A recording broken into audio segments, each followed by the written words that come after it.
La voz del reloj cantó en la sala. Tic-tac, las 7, hora de levantarse, las 7, como si temiera que nadie se levantase. La casa estaba desierta. El reloj continuó sonando, repitiendo y repitiendo llamadas en el vacío. Las 7:09, hora del desayuno, las 7:09. En la cocina, el horno del desayuno emitió un siseante suspiro, y de su tibio interior brotaron 8 tostadas perfectamente doradas, 8 huevos fritos, 16 lonjas de tocineta, 2 tazas de café y 2 vasos de leche fresca. «Hoy es 4 de agosto de 2026», dijo una voz desde el techo de la cocina.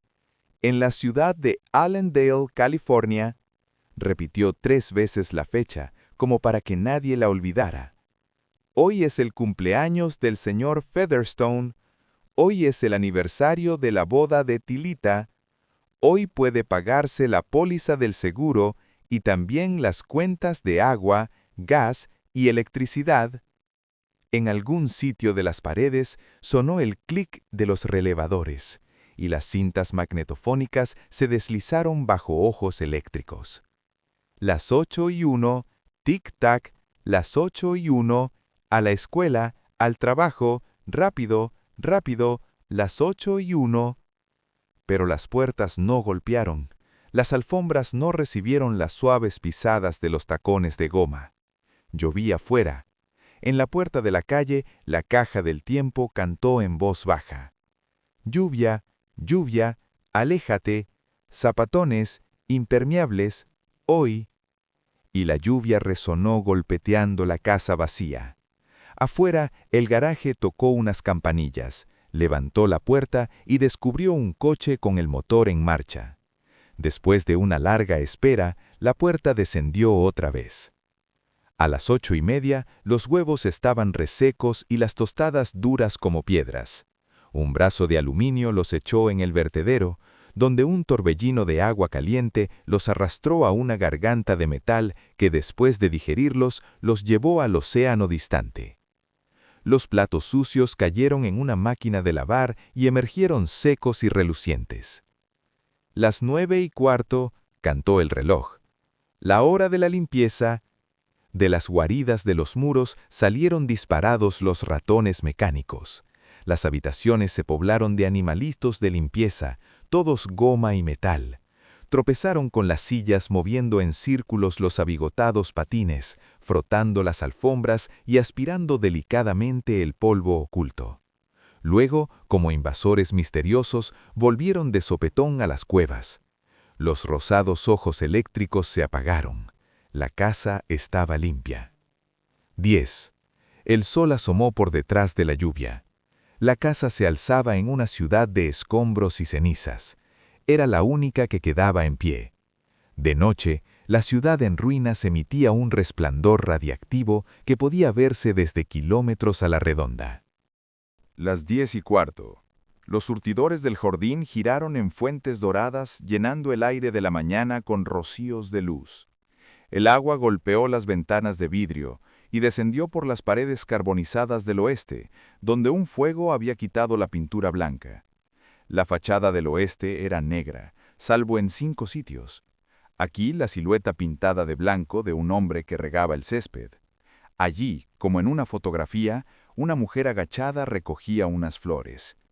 Un poco más lejos, las imágenes grabadas en la madera en un instante titánico, un niño con las manos levantadas. Más arriba, la imagen de una pelota en el aire, y frente al niño, una niña, con las manos en alto, preparada para atrapar una pelota que nunca acabó de caer. Quedaban esas 5 manchas de pintura: el hombre, la mujer, los niños, la pelota. El resto era una fina capa de carbón. La lluvia suave de los surtidores cubrió el jardín con una luz en cascadas. Hasta este día, qué bien había guardado la casa su propia paz. Con qué cuidado había preguntado: ¿quién está ahí? ¿Cuál es el santo y seña? Y como los zorros solitarios y los gatos plañideros no le respondieron, había cerrado herméticamente persianas y puertas con unas precauciones de solterona que bordeaban la paranoia mecánica. Cualquier sonido la estremecía. Si un gorrión rozaba los vidrios, la persiana chasqueaba y el pájaro huía, sobresaltado. No, ni siquiera un pájaro podía tocar la casa. La casa era un altar con 10.000 acólitos, grandes, pequeños, serviciales, atentos, en coros. Pero los dioses habían desaparecido y los ritos continuaban insensatos e inútiles. El mediodía. Un perro aulló, temblando, en el balcón. La puerta de la calle reconoció la voz del perro y se abrió. El perro, en otro tiempo grande y gordo, ahora huesudo y cubierto de llagas, entró y se movió por la casa dejando huellas de lodo. Detrás de él zumbaron unos ratones irritados, irritados por tener que limpiar el lodo, irritados por la molestia. Pues ni el fragmento de una hoja se escurría por debajo de la puerta sin que los paneles de los muros se abrieran y los ratones de cobre salieran como rayos. El polvo, el pelo o el papel ofensivos, hechos trizas por unas diminutas mandíbulas de acero, desaparecían en las guaridas. De allí unos tubos los llevaban al sótano y eran arrojados a la boca sisiante de un incinerador que aguardaba en un rincón oscuro como un bajal maligno. El perro corrió escaleras arriba y aulló histéricamente ante todas las puertas, hasta que al fin comprendió, como ya comprendía la casa, que allí no había más que silencio. Olfateó el aire y arañó la puerta de la cocina. Detrás de la puerta, el horno preparaba unos panqueques que llenaban la casa con aroma de jarabe de arce. El perro, tendido ante la puerta, olfateaba con los ojos encendidos y el hocico espumoso.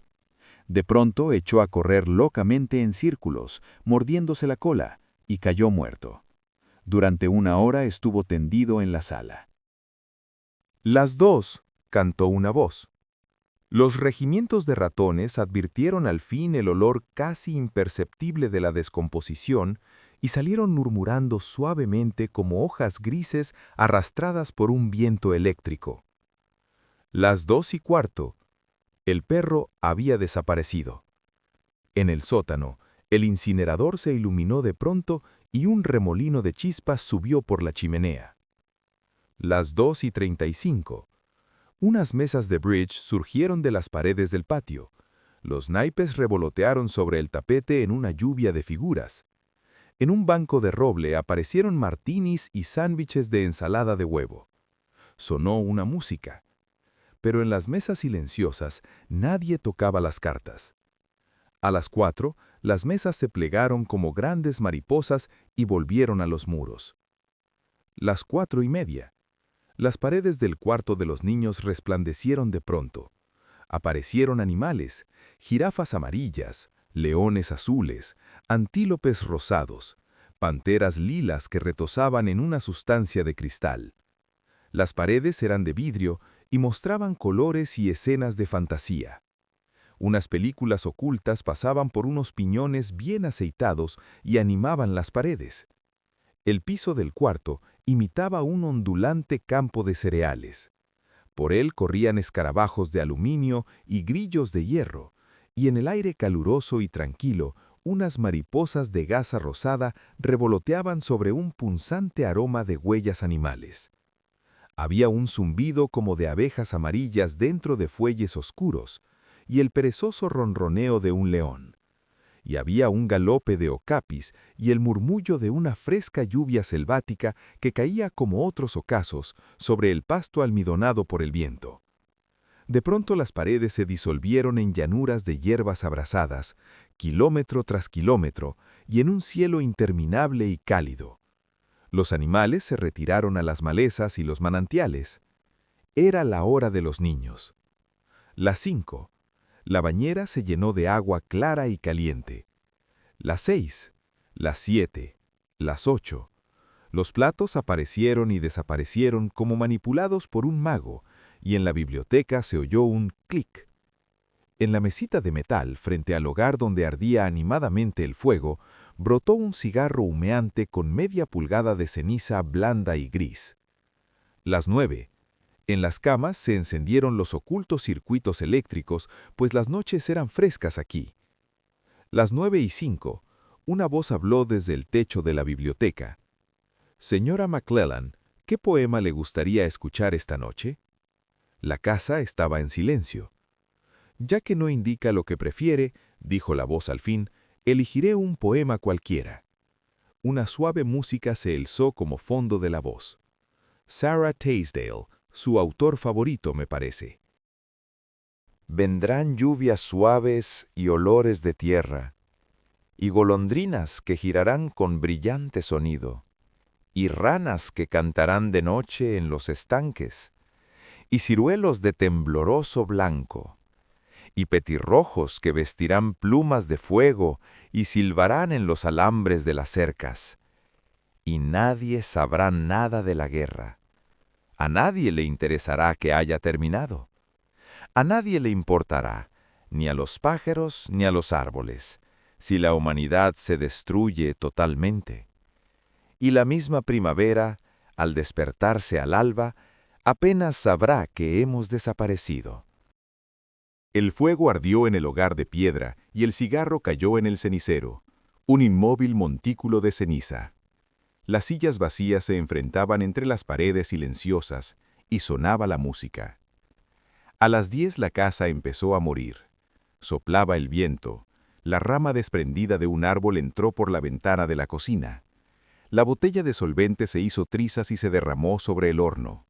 En un instante las llamas envolvieron el cuarto. ¡Fuego!, gritó una voz. Las luces se encendieron, las bombas vomitaron agua desde los techos, pero el solvente se extendió sobre el linóleo por debajo de la puerta de la cocina, lamiendo, devorando, mientras las voces repetían a coro: ¡Fuego! ¡Fuego! ¡Fuego!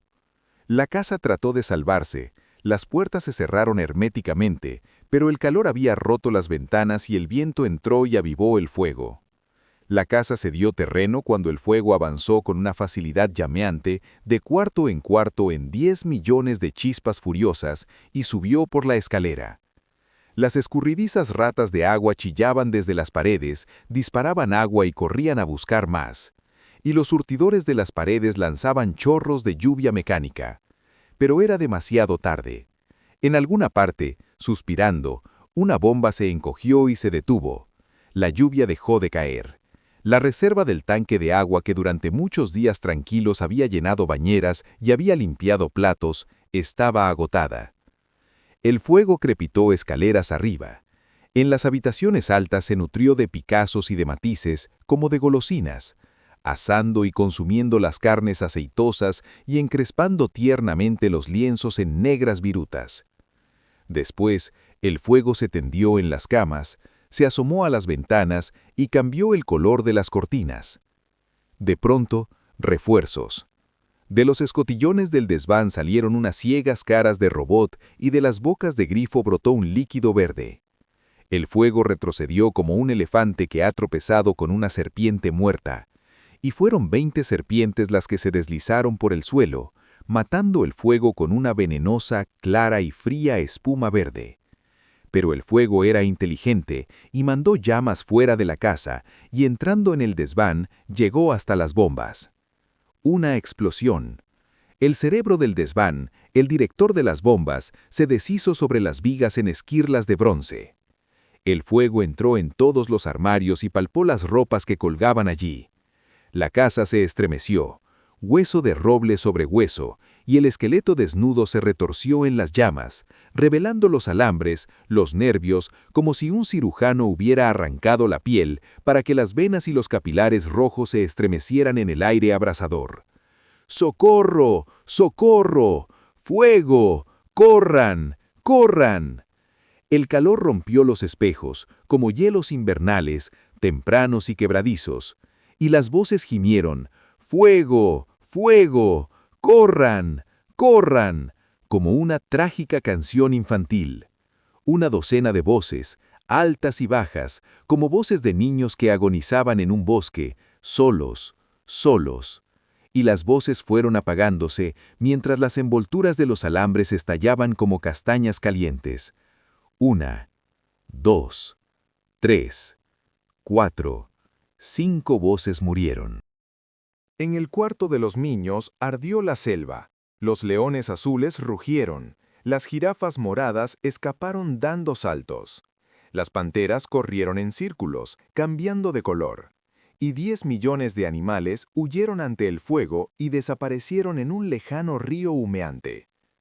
Murieron otras 10 voces, y en el último instante, bajo el alud de fuego, otros coros indiferentes anunciaron la hora, tocaron música, segaron el césped con una segadora automática o movieron frenéticamente un paraguas, dentro y fuera de la casa, ante la puerta que se cerraba y se abría con violencia. Ocurrieron 1000 cosas, como cuando en una relojería todos los relojes dan locamente la hora uno tras otro, en una escena de maniática confusión, aunque con cierta unidad. Cantando y chillando, los últimos ratones de limpieza se lanzaron valientemente fuera de la casa, arrastrando las horribles cenizas. Y en la llameante biblioteca, una voz leyó un poema tras otro con una sublime despreocupación, hasta que se quemaron todos los carretes de película, hasta que todos los alambres se retorcieron y se destruyeron todos los circuitos. El fuego hizo estallar la casa y la dejó caer, extendiendo unas faldas de chispas y de humo. En la cocina, un poco antes de la lluvia de fuego y madera, el horno preparó unos desayunos de proporciones psicopáticas. 10 docenas de huevos, 6 hogazas de tostadas, 20 docenas de lonjas de tocineta que fueron devoradas por el fuego y encendieron otra vez el horno, que sisió histéricamente. El derrumbe. El desván se derrumbó sobre la cocina y la sala. La sala cayó al sótano, el sótano al subsótano. La congeladora, el sillón, las cintas grabadoras, los circuitos y las camas se amontonaron muy abajo como un desordenado túmulo de huesos. Humo y silencio.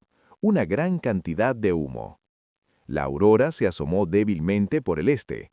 Entre las ruinas se levantaba solo una pared. Dentro de la pared, una última voz repetía y repetía, una y otra vez, mientras el sol se elevaba sobre el montón de escombros humeantes. Hoy es 5 de agosto de 2026. Hoy es 5 de agosto de 2026. Hoy es 5 de agosto.